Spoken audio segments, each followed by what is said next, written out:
আসসালামু আলাইকুম ওরহমতুল্লাহি ওয়াবারাকাতুহু। সহিহ সালাত, দোয়া, জিকির ও ঝাড় ফুঁকের চিকিৎসা সম্পর্কিত আলোচনা। পর্ব ৫।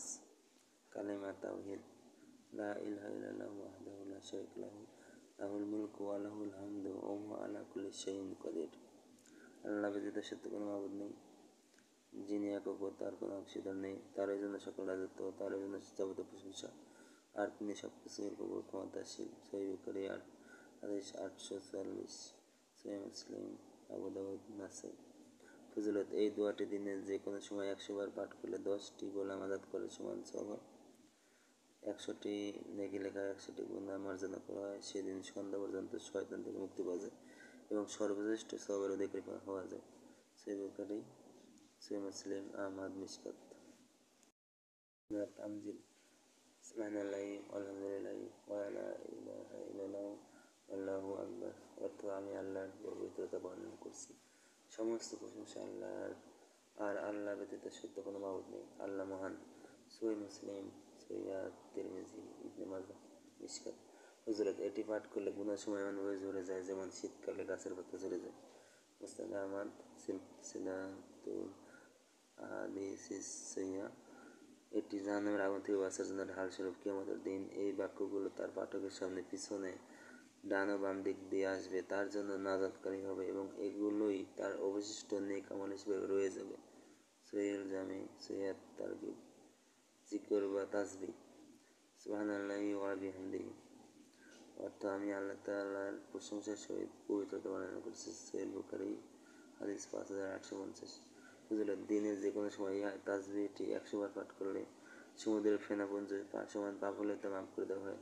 সহিহ বুখারী হাদিস ৫৮৫০। মুসলিম, মিশকাত। সকাল সন্ধ্যায় ১০০ বার পড়লে কিয়ামতে সবচেয়ে বেশি সওয়াব নিয়ে উপস্থিত হবে। সহিহ মুসলিম হাদিস ৭০১৯। এটি আল্লাহর নিকট সবচেয়ে প্রিয় বাক্য। সহিহ মুসলিম হাদিস ৭১০২। মুসনাদ আহমদ, সুবহানাল্লাহি ওয়া বিহামদিহি সুবহানাল্লাহিল আযীম। অর্থ: আমি আল্লাহর প্রশংসার সহিত তাসবিহ পাঠ করে ঈমান আল্লাহর পবিত্রতা বর্ণনা করি। সহিহ বুখারী হাদিস ৬৬৮২। ফজিলত: এই তাসবিহটি মুখে উচ্চারণে হালকা, কিয়ামতের নেকির পাল্লায় ভারী এবং আল্লাহর কাছে অতি প্রিয়। সহিহ বুখারী হাদিস ৬৬৮২। সহিহ মুসলিম, তিরমিজি, ইবনে মাজাহ, মিশকাত। যে কোনো সময় এই দোয়াটি পড়া যায়। বর কনেকে লক্ষ্য করে দেওয়া, অর্থাৎ বিবাহ হবার পরে বর কনেকে উদ্দেশ্য করে দেওয়া। বারাকাল্লাহু লাকা ওয়া বারাকা আলাইকা ওয়া জামআ বাইনাকুমা ফিল খাইর। অর্থ: আল্লাহ তোমার জন্য এই বিবাহকে বরকতপূর্ণ করুন এবং তোমার উপর বরকত বর্ষণ করুন ও তোমাদের উভয়কে কল্যাণে মিলিত রাখুন। আবু দাউদ, মিশকাত, তিরমিজি। স্ত্রী মিলনের দোয়া। আমি স্ত্রী মিলনের দোয়া। বিসমিল্লাহি আল্লাহুম্মা জান্নিবনাশ শাইতানা ওয়া জান্নিবিশ শাইতানা মা রাযাকতানা। অর্থ: আল্লাহর নামে আরম্ভ করছি, হে আল্লাহ, তুমি আমাদেরকে শয়তান থেকে দূরে রাখো এবং আমাদের এই মিলনের ফলে যে সন্তান দান করবে তাকেও শয়তান থেকে দূরে রাখো। সহিহ বুখারী, সহিহ মুসলিম, আবু দাউদ, তিরমিজি, মিশকাত। নতুন স্ত্রীর কপালের চুল ধরে পঠিত দোয়া। আল্লাহুম্মা ইন্নী আসআলুকা খায়রাহা ওয়া খায়রা মা জাবালতাহা আলাইহি ওয়া আউযু বিকা মিন শাররিহা ওয়া শাররি মা জাবালতাহা আলাইহি।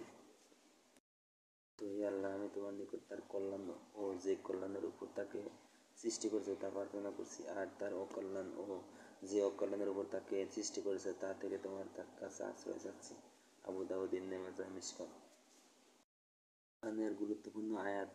সূরার ফজিলত: যে গৃহে সূরা বাকারা তিলাওয়াত হয় সে গৃহে শয়তান বা জিন প্রবেশ করে না। সহিহ মুসলিম ৭৮০ হাদিস। রাত্রে সূরা বাকারার শেষ ২ আয়াত পাঠ করলে তা সব কিছু হতে যথেষ্ট হবে। সহিহ বুখারী, সহিহ মুসলিম। সূরা কাহফের প্রথম ১০ আয়াত মুখস্থ করলে দাজ্জালের ফিতনা থেকে মুক্তি লাভ করা সম্ভব হবে। সহিহ মুসলিম। জুমার দিন সূরা কাহফ পাঠ করলে ২ জুমার মধ্যবর্তী জীবন আলোকময় হবে। সহিহুল জামি। সূরা মুলক তার তিলাওয়াতকারীর জন্য সুপারিশ করে পাপমুক্ত করবে। আবু দাউদ, তিরমিজি। ৪ বার সূরা কাফিরুন পাঠ করলে ১ খতমের সমান সওয়াব লাভ হয়। সূরা ইখলাস ৩ বার পাঠ করলে ১ খতমের সমান নেকি লাভ হয়। বুখারী, সহিহ মুসলিম। যে সূরা ইখলাস ভালোবাসে সে আল্লাহর ভালোবাসা এবং জান্নাত লাভ করবে। সহিহ বুখারী, সহিহ মুসলিম। উক্ত সূরা 10 বার পাঠ করলে অর্থাৎ সূরা ইখলাস 10 বার পাঠ করলে পাঠকারীর জন্য জান্নাতে একটা গৃহ নির্মাণ করা হবে। সহিহ জামি। কোনো সম্প্রদায় আল্লাহর গৃহসমূহের কোনো গৃহে সমবেত হয়ে যখনই কুরআন তেলাওয়াত করে এবং আপোষে তার শিক্ষা গ্রহণ করে তখনই তাদের উপর শান্তি বর্ষিত হয়, রহমত তাদেরকে ছেয়ে নেয়, ফেরেশতামণ্ডলী তাদেরকে বেষ্টন করে রাখে এবং আল্লাহ তার নিকটবর্তী ফেরেশতাগণের বর্গের নিকট তাদের কথা আলোচনা করেন। সহিহ মুসলিম। চতুর্থ অধ্যায় মুনাজাত সংক্রান্ত দোয়াসমূহ। কুরআন থেকে মুনাজাতের দোয়াসমূহ। অনুতপ্ত হয়ে ক্ষমা প্রার্থনার দোয়া। রব্বানা যালামনা আনফুসানা ওয়া ইল্লাম তাগফির লানা ওয়া তারহামনা লানাকুনান্না মিনাল খাসিরিন। অর্থ, হে আমাদের প্রতিপালক, আমরা আমাদের আত্মার উপর অত্যাচার করেছি, আর তুমি যদি আমাদের উপর ক্ষমা না ও দয়া না করো তবে আমরা ক্ষতিগ্রস্তদের অন্তর্ভুক্ত হয়ে যাব। সূরা আরাফ 7 নম্বর সূরা 23 নম্বর আয়াত। পিতামাতার জন্য দোয়া। রব্বানা ইগফির লিওয়ালিদাইয়া ওয়ালিল মুমিনিনা ইয়াওমা ইয়াকুমুল হিসাব। অর্থ, হে আমাদের প্রতিপালক, আমাকে, আমার পিতামাতা ও সকল মুমিনকে ক্ষমা করুন যেদিন হিসাব কায়েম হবে। সূরা ইব্রাহিম 14 নম্বর সূরা 41 নম্বর আয়াত। অর্থ, হে আমাদের পালনকর্তা, তাদের উভয়ের অর্থাৎ পিতামাতা প্রতি দয়া করো যেমনভাবে তারা আমাকে শৈশবে লালন পালন করেছেন। সূরা বনী ইসরাঈল 17 নম্বর সূরা 24 নম্বর আয়াত। সৎ সন্তান লাভের দোয়া। রব্বি হাবলি মিন লাদুনকা যুররিয়াতান তাইয়্যিবা ইন্নাকা সামিউদ দুআ। তো হে আমার প্রতিপালক, তুমি আমাকে উত্তম সন্তান দান করো, নিশ্চয় তুমি দোয়া শ্রবণকারী। সূরা আলে ইমরান 3 নম্বর সূরা 28 নম্বর আয়াত। আরেকটা আয়াত সন্তান লাভের জন্য, রব্বি হাবলি মিনাস সলিহিন। সূরা আস-সাফফাত 27 নম্বর সূরা 100 নম্বর আয়াত। অর্থ, হে আমার প্রতিপালক, তুমি আমাকে নেক সন্তান দান করো। সন্তান লাভের জন্য জাকারিয়া আলাইহিস সালামের দোয়া।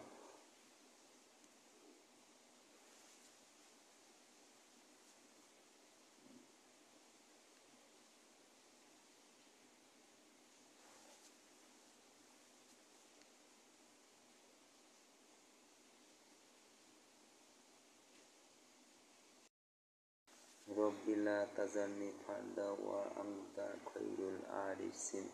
অর্থ, হে আমার প্রতিপালক, আমাকে সন্তানহীন করে রেখো না, যদিও তুমি উত্তরাধিকারীদের মধ্যে সর্বশ্রেষ্ঠ। সূরা আম্বিয়া 21 নম্বর সূরা 49 নম্বর আয়াত। পরিবারকে মুসল্লি বানানো প্রার্থনা। রব্বিজ আলনি মুকিমাস সলাতি ওয়া মিন যুররিয়াতি রব্বানা ওয়া তাকাব্বাল দুআ। অর্থ, হে আমার প্রতিপালক, আমাকে ও আমার বংশধরদেরকে সর্বদা সলাতের উপর প্রতিষ্ঠিত রাখো। হে আমার প্রতিপালক, আমাদের দোয়া কবুল করো। সূরা ইব্রাহিম 14 নম্বর সূরা 40 নম্বর আয়াত। হিদায়াতের উপর অটল থাকার দোয়া। রব্বানা লা তুযিগ কুলুবানা বা'দা ইয হাদাইতানা ওয়া হাব লানা মিন লাদুনকা রাহমাতান ইন্নাকা আনতাল ওয়াহ্হাব।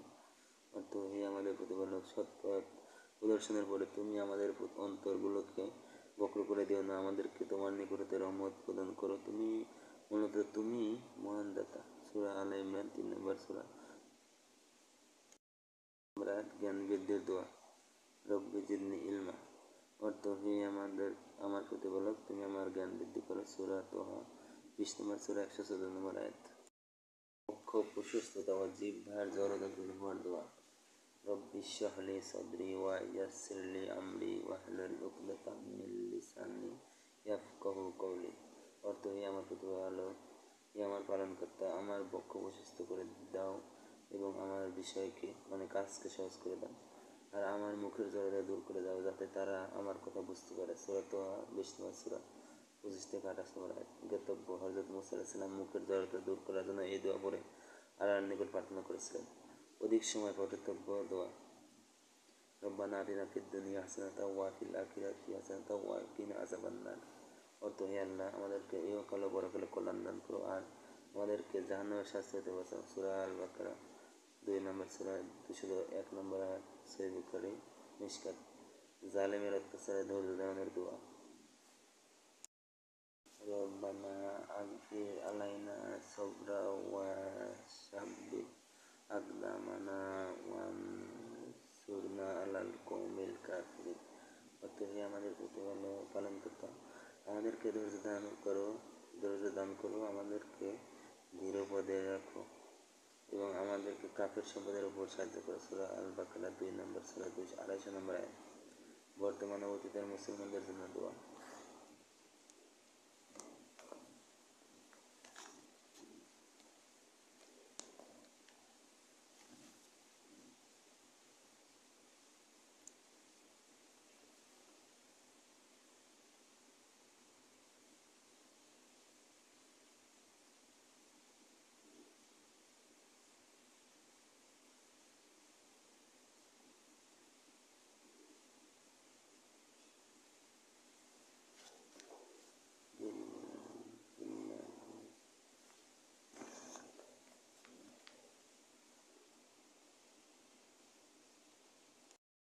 ربنا اغفر لنا ولإخواننا